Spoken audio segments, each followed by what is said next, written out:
السلام عليكم ورحمة الله تعالى وبركاته. أدبان دي السلام يا صاحبة كحران دارليبان أكاديمي. عشر كوحو نقون دونا dialogue between family وهذا الأولى هي قويس بارتو قيبتي سيلابا. فضلا ندي أي تايمركا يكون ريسي أصوب وقتجرلك سارو سبسكرايب سي أين كوسيجين عشرة أن هلكن سوق جرينو.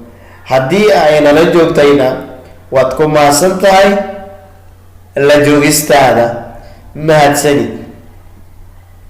maada hooyadii ayaa sheekada bilowday.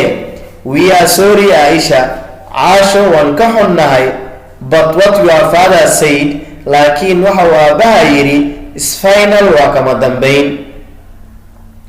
We are sorry Aisha, caasho waan ka xunnahay, but what your father said, laakiin waxa uu aabaha yidhi is final, waa kama dambayn. Aisha, maada what happened? hooyo maxaa dhacay? I thought, waxaan u malaynayay, you understand me better, inaa ii fahmaysid si wanaagsan, and can confess father, aabbana aad qancin kartid.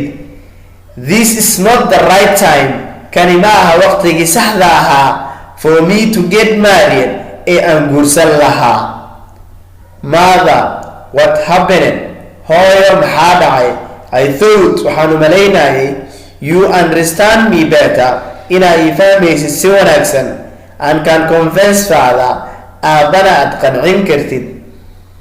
This is not the right time, kani ma aha waqtigii saxda ahaa for me to get married ee aan guursan lahaa. Mother, our culture requires of us, dhaqankeenu wuxuu naga doonayaa to get our daughters a right partner, in aan u helno gabdhaheena lamaane wanaagsan. I was married exactly at your age, anigu waxaa la ii guursaday marka aan da'daada ahaa.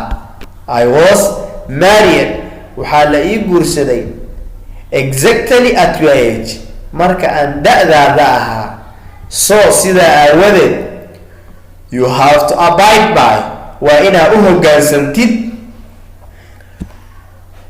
what your father says, waxa uu aabaha dhahayo, to avoid problem, si aa uga fogaatid dhib.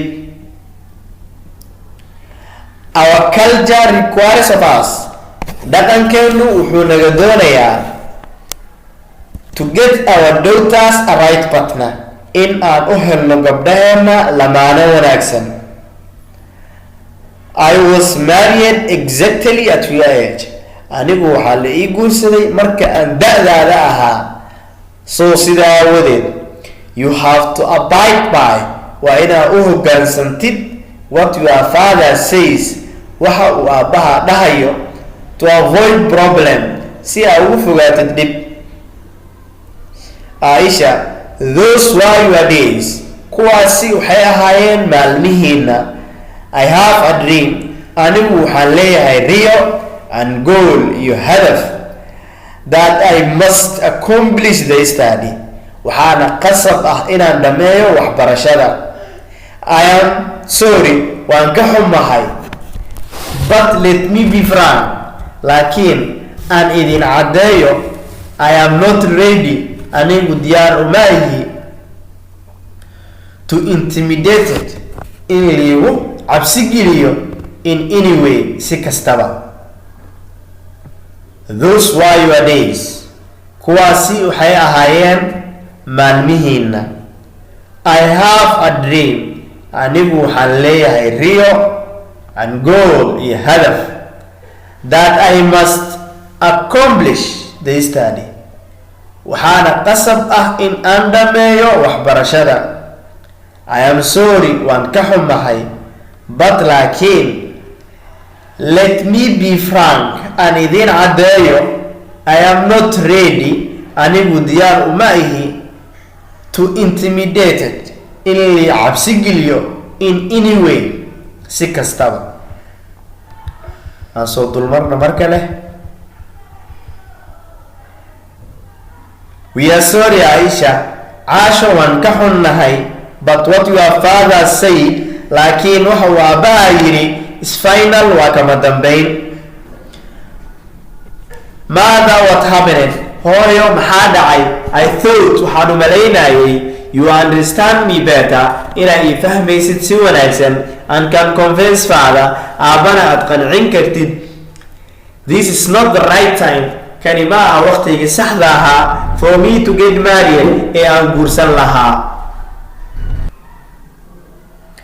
So you have to abide by waa inaa u hoggaansantid what your father says waxa uu aabaha dhahayo to avoid si aa ugu fogaatid problem dhib. Our culture requires of us dhaqankeenu wuxuu naga doonayaa to get our daughters in aan u helno gabdhaheenna a right partner lamaane wanaagsan. I was married exactly at your age anigu waxaa la ii guursaday marka aan da'daada ahaa.